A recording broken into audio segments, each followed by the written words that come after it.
Hello friends, मैं BK Singh आप लोगों को अपने YouTube channel BK Singh science classes में स्वागत करता हूं। मैं हूं बीके सिंह और आज आप लोगों के लिए सबसे महत्वपूर्ण टॉपिक लेकर उपस्थित हूं जो क्लास 12th के फिजिक्स का है। इससे पहले यदि आप लोग मेरे चैनल को पहली बार देख रहे हैं तो चैनल को सब्सक्राइब कर लें, बेल आइकन को दबा दें, वीडियो को लाइक करें और शेयर करें। आज का टॉपिक है डी दूरी पर स्थित दो लेंसों के समतुल्य फोकस ज्ञात करें। सबसे महत्वपूर्ण क्वेश्चन है, VVI क्वेश्चन है, परीक्षा में आने की 100% गारंटी है। क्वेश्चन है आपका डी दूरी पर स्थित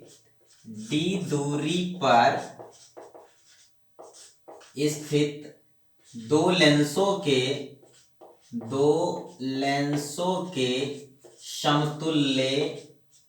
समतुल्य फोकस दूरी का व्यंजक प्राप्त करें।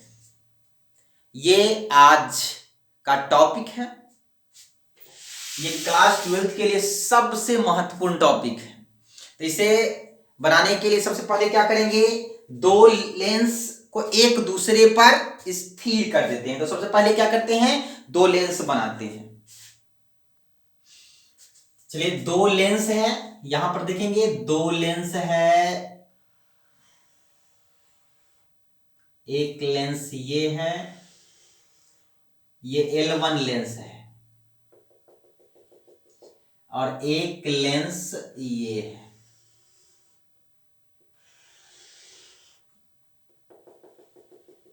ये L2 लेंस है।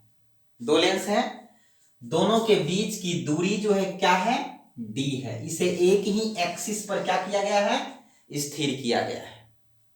ये समझ गए। दोनों लेंस, इसकी फोकस दूरी हम F1 मान लेते हैं और इसकी फोकस दूरी F2 मान लेते हैं। यहां तक कोई क्लियर बात में दिक्कत नहीं होनी चाहिए। अब देखिए, दो लेंस है, इसकी फोकस दूरी F1, इसकी फोकस दूरी F2, दोनों के D दूरी पर स्थिर कर दिए, एक ही एक्सिस पर क्या किए हैं, रख दिए हैं। अब देखिए, यहां से एक कोई प्रकाश की किरण चले, अब देखिए ये प्रकाश की किरण है, बिंदु A से प्रकाश की किरण चली। अगर ये लेंस नहीं रहता तो ये प्रकाश की किरण सीधे ऐसे चली जाती ना। L2 लेंस से यह क्या होता है, अपवर्तित होती है और यह जो है सो यहां पर फिर अपवर्तित होती है। अगर यह L2 लेंस नहीं होता तो यह प्रकाश की किरण क्या होता, सीधा I पर जाके कटता। समझे। अब देखिए, L2 लेंस की उपस्थिति के कारण यह जो है, यह फिर एक बार और जो है सो क्या होता है, अपवर्तित होती है और ये I, ये इसको I डैश मान लेते हैं, इसको I मान लेते हैं। यहां तक क्लियर बात। अब देखिए, तो विचलन क्या हुआ, हमको विचलन निकालना है ना, तो विचलन निकालेंगे तभी वो निकलेगा। तो देखिए, यहां पर ये विचलन हो गया, इसका नाम डेल्टा 1 और इसका नाम क्या हो गया, डेल्टा 2। अब देखिए, यहां इसको बैक अगर करते हैं, बैक की ओर ले जाते इस रेखा को, तो यहां पर इस रेखा से मिलती है ना, तो ये किरण भी क्या होगा, डेल्टा 2 होगा। अगर यह प्रकाश की किरण को हम समांतर माने तो यह भी क्या हो जाएगा, डेल्टा 2 होगा। यहां तक क्लियर। अब देखिए, इस लेंस की ऊंचाई को हम मान लेते हैं H1 और इस लेंस की ऊंचाई को मान लेते हैं H2। यहां तक बात क्लियर। अब देखिए, ये L1 लेंस की फोकस दूरी, अंतिम फोकस ये होती थी, यानी इसकी फोकस दूरी क्या हो जाएगी, F1 ये हो गई। इसकी फोकस ये हुआ, यानी इसकी फोकस दूरी F2 ये हो गया। अब देखिए, अब करना क्या है, हम इसमें कुछ लैंग्वेज लिखते हैं। तो लिखेंगे माना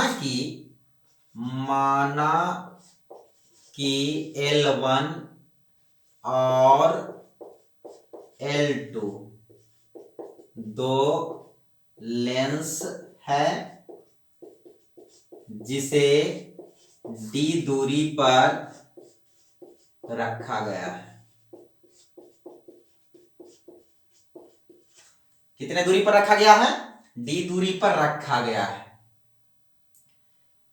इसकी फोकस दूरी, इसकी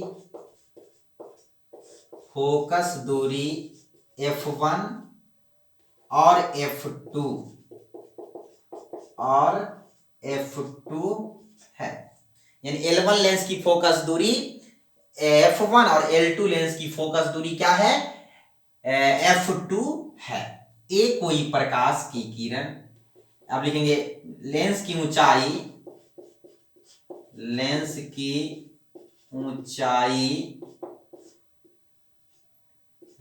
ऊंचाई H1 और H2 है। यानी L1 लेंस की ऊंचाई H1 और L2 लेंस की ऊंचाई H2 है। अब लिखेंगे ए कोई प्रकाश की किरण L1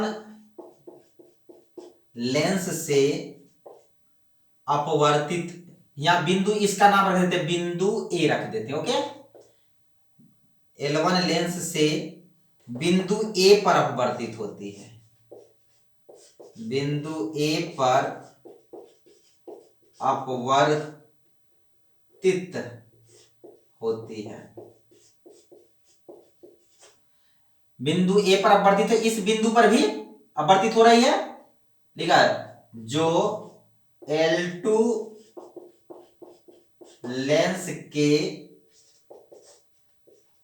बिंदु बी पर पुनः अपवर्तित होती है।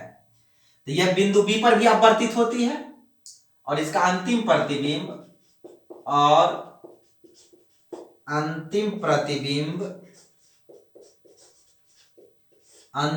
कहां पर बनता है? आई पर बनती है। देखा, L1 लेंस के विचलन कोण Δ1 तथा L2 लेंस के विचलन कोण Δ2 है। यानी L1 लेंस का विचलन कोण क्या हो गया? Δ1। L2 लेंस का विचलन कोण क्या हो गया? Δ2। अब देखिए यहां पर ये दोनों सम्मुख है और ये एकांतर है। इसका नाम ही रख देते हैं, कुछ तो रखना ही पड़ेगा ना। ए रखे, एक नाम बी रख देते हैं, इसका नाम एन रख देते हैं, इसका नाम टी रख देते हैं, कुछ तो रख दीजिए ना। चलिए यहां तक हो गया। अब लिखेंगे यदि कुल विचलन डेल्टा हो तो कुल विचलन क्या है? डेल्टा हम माने हैं, तो डेल्टा बराबर क्या हो जाएगा? Δ1 जोड़ Δ2। डेल्टा बराबर क्या हो गया? Δ1 जोड़ Δ2। इसको हम समीकरण 1 मान लिए। बस ये डेल्टा बराबर निकाल दिए। अब हम दोनों का अलग अलग विचलन निकालते हैं। अब देखेंगे ये जो यहां पर जो है डायग्राम बनाए हैं, इसमें समरूप त्रिभुज को देखना है। तो समरूप त्रिभुज, दो समरूप त्रिभुज कौन कौन है? तो डेल्टा बराबर Δ1 जोड़ Δ2। तो डेल्टा यहां पर लिखेंगे, यहां कोण एन ए बी, कोण एन ए बी बराबर Δ1, ये हो गया।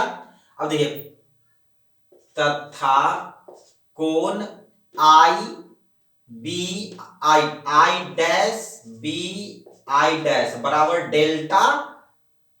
तो ये जो है, ये कोण जो है इस कोण के भी बराबर है, तो ये नहीं बराबर कोण एन बी ए, कोण एन बी ए बराबर, ये क्यों बराबर है? सम्मुख होने के कारण, सम्मुख होने के कारण। यानी यह कोण जो है क्या है? Δ2 है, तो यह भी बराबर क्या हो जाएगा? टू, ये दोनों कोण सम्मुख होने के बराबर है। अब देखेंगे टी एन बी, कोण टी एन बी बराबर कोण एन बी ए, कोण एन बी ए, यह भी क्या है, एकांतर होने के बराबर। ये कोण और ये कोण क्या है, एकांतर, एकांतर होने के कारण। तो यह भी हो जाएगा डेल्टा, डेल्टा टू बराबर डेल्टा टू, दोनों कोण हो गया, क्या हो गया, बराबर हो गया। अब करना क्या है, इसमें देखिए कि दो त्रिभुज जिसका कोण बराबर है, पहले डायग्राम आप लोग बना लीजिए, इसमें और लिखते हैं। देखिए यहां पर एक त्रिभुज, यहां पर देखिए कोण ए, इस बिंदु का नाम रख देते हैं ओ, और इस बिंदु का नाम रख देते हैं ओ डैश। तो ए ओ आई एक त्रिभुज दिखाई दे रही है आप लोगों को, तो लिखेंगे अब त्रिभुज ए ओ आई, आई डैश, त्रिभुज ए ओ आई डैश, और त्रिभुज B O dash I dash, त्रिभुज B O dash I dash, I dash. ये दोनों त्रिभुज क्या है, समरूप, क्योंकि दोनों का कोण आई ही है। तो लिखेंगे बी, फिर से मिलाते हैं, ए ओ आई डैश, यानी जो कोण होता है उसको बीच में लिखा जाता है, तो इसको लिखेंगे त्रिभुज ए आई डैश ओ, और B I dash O, B I dash O dash. तो ये दोनों क्या है, समरूप होने के कारण। तो समरूपता की क्या शर्त होती है, कि समरूपता की शर्त होती है कि दोनों त्रिभुज का लंब का अनुपात और दोनों त्रिभुज के आधार का अनुपात बराबर होता है। लिखेंगे त्रिभुज ए आई डैश ओ, त्रिभुज ए आई डैश ओ का लंब क्या है, ए ओ, बट्टे बी ओ डैश, बराबर इसका आधार क्या है, ओ आई डैश, ओ आई डैश, बट्टे इसका आधार क्या है, O dash I dash. Complete. अब देखिए दोनों का मान दीजिए, ए ओ के जगह पर कितना देंगे, ए ओ के जगह पर H1, और बी ओ डैश की जगह पर H2 दे देंगे मान। तो ए ओ के जगह पर क्या होगा, H1 बट्टे H2 बराबर ओ आई डैश, फोकस दूरी है ना, ओ आई डैश बराबर हो गया F1। तो ये हो गया F1 बट्टे ओ डैश आई डैश, इसका कुछ मान नहीं है, तो नहीं है तो करेंगे क्या, ये इतना तो पता है ना, उसमें से इतना घटा देंगे, यानी ओ आई डैश में से ओ आई डैश घटाओ O dash, O I dash में से ओ डैश को घटा देंगे तो बच जाएगा ओ डैश आई डैश, यानी H1 बट्टे H2 बराबर F1 बट्टे ओ आई डैश, यानी F1 घटाओ, ये क्या हो जाएगा, घटाओ ओ डैश की क्या है, ओ डैश का दूरी कितना है, d है, d दूरी पर है स्थित, तो ये हो गया d, डेल्टा नहीं d। चलिए ये आ गया, अब इसको हम क्रॉस करते हैं गुना, तो ये क्या होगा, H2 F1 बराबर H1 F1 घटाओ d, यानी H2 बराबर H1 F1 d बट्टे F1। H2 का मान निकल गया ना। अब H2 का मान समीकरण 1 में कैसे देंगे, तो अब लिखेंगे समीकरण 1 से, समीकरण 1 से, तो समीकरण 1 क्या है, डेल्टा बराबर डेल्टा 1 जोड़ डेल्टा 2। तो विचलन से हम जानते हैं, विचलन बराबर होता है, विचलन बराबर होता है डेल्टा, विचलन को डेल्टा से सूचित करते हैं, डेल्टा बराबर होता है H बट्टे F, डेल्टा बराबर क्या होता है, H बट्टे F। तो डेल्टा 1 बराबर क्या हो जाएगा, H1 बट्टे F1, पहला के लिए। दूसरा के लिए डेल्टा 2 बराबर क्या हो जाएगा, H2 बट्टे F2, कोई दिक्कत नहीं। तो तो और डेल्टा ये इसको लिख सकते हैं H/F बराबर H1/F1 जोड़ H2/F2। अब इसमें जो है H2 का मान दे देंगे, तब लिखेंगे, अब यहां पर लिखेंगे H2 का मान देने पर, H2 का मान दे रहे हैं, आप इसे उतारिए।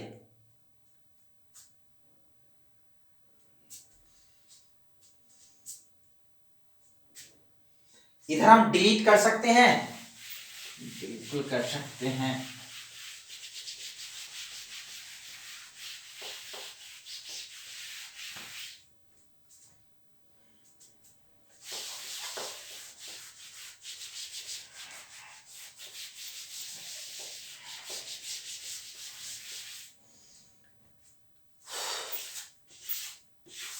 देखिए, अब H2 का मान देना है, H2 का मान देंगे, तो H2 का मान देंगे तो क्या हो जाएगा, यहां पर देखेंगे H/F बराबर H1 बट्टे F1 जोड़ H2 के जगह पर हमें पूरा मान देना है, यानी H1 इंटू F1 घटाव D, यहां घटाव होगा, F1 घटाव D, F1 घटाव D बट्टे F1, और पहले से भी एगो था F2 ना, इतना तो इसका मान हो गया, और उसके बाद ये देख दिए। अब देखिए पूरा का एलसीएम लेके H/F बराबर F1 इंटू F2, इस दोनों का एलसीएम F1 F2 होगा, इसका जो होगा H1 जोड़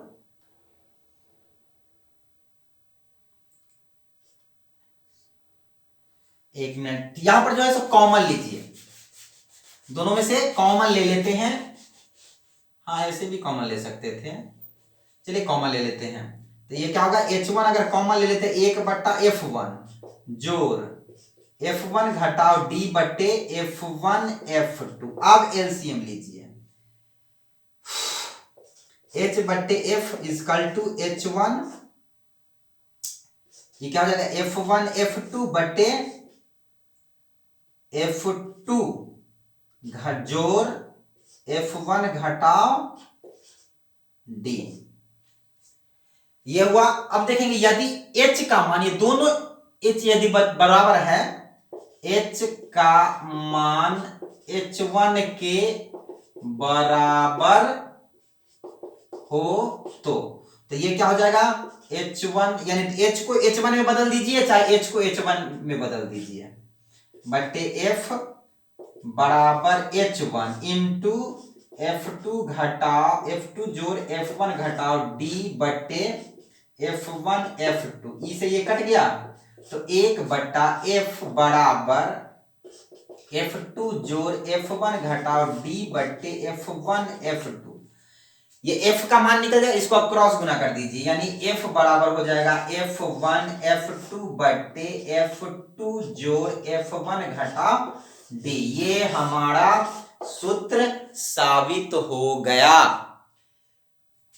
यानी यह, इससे कई क्वेश्चन पूछे जाएंगे, यह बहुत ही इंपॉर्टेंट थ्योरी है, परीक्षा में आने की 100% गारंटी है, इसे आप उतारिए, इस पर 1-2 न्यूमेरिकल्स बता देते हैं।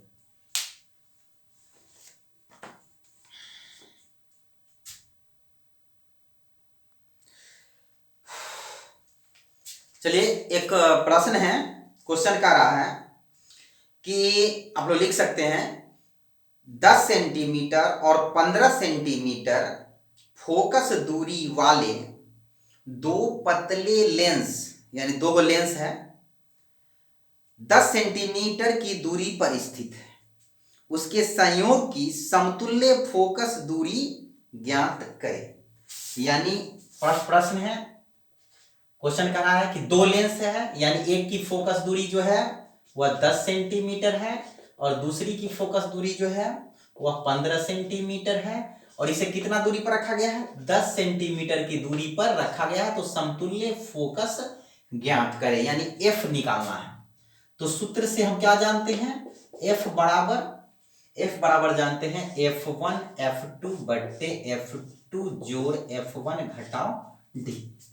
बस यही फॉर्मूला है ना, बस बना दीजिए। F बराबर क्या हो जाए F1 आपके पास कितना है 10 सेंटीमीटर गुने 15 सेंटीमीटर अब बट्टे 15 जोड़ 10 घटाओ 10, ये 10 से 10 ऐसे ही कट गया ना। F बराबर क्या 15 दाही 150 बट्टे 15 ये कट जाएगा। F बराबर कितना हो जाएगा 15 दाही 150 यानी 10 सेंटीमीटर इसका समतुल्य फोकस है।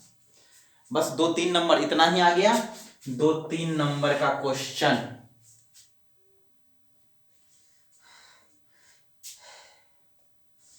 क्वेश्चन कह रहा है फिर दो पतले अभिसारी लेंस, अभिसारी कहा जाता है अवतल लेंस को ना, सही, उत्तल लेंस को कहा जाता है अभिसारी लेंस, अवतल को अपसारी कहा जाता है।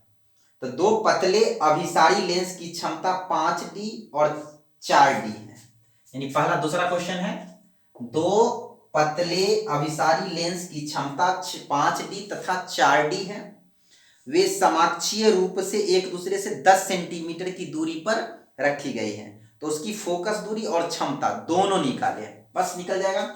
आपका P1 कितना है, P1 दिया हुआ है 5D, P2 कितना है, P2 दिया है 4D दे दिया है, और उसे कितने दूरी पर रखा गया है D ना, यानी 10 सेंटीमीटर की दूरी पर रखी गई है। हमको निकालना क्या है समतुल्य क्षमता यानी P, समतुल्य क्षमता P होता है, समतुल्य क्षमता P बराबर P निकालना है, और समतुल्य फोकस, समतुल्य फोकस।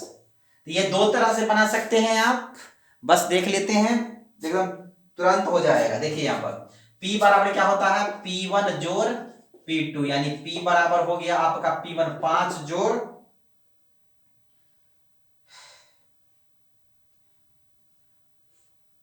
5 जोड़ क्या हो गया 5 जोड़ 4 5 4 9, P बराबर 9 में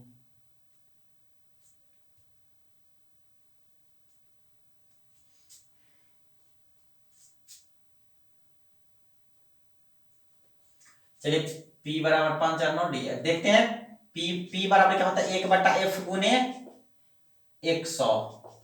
तो F1 बराबर क्या हो जाएगा 1/P1 गुने 100। तो F1 आपका हो गया 1/5 गुने 100 यानी 20 25 100। F1 हो गया आपका 20 सेंटीमीटर। यहां तक कोई दिक्कत नहीं होनी चाहिए।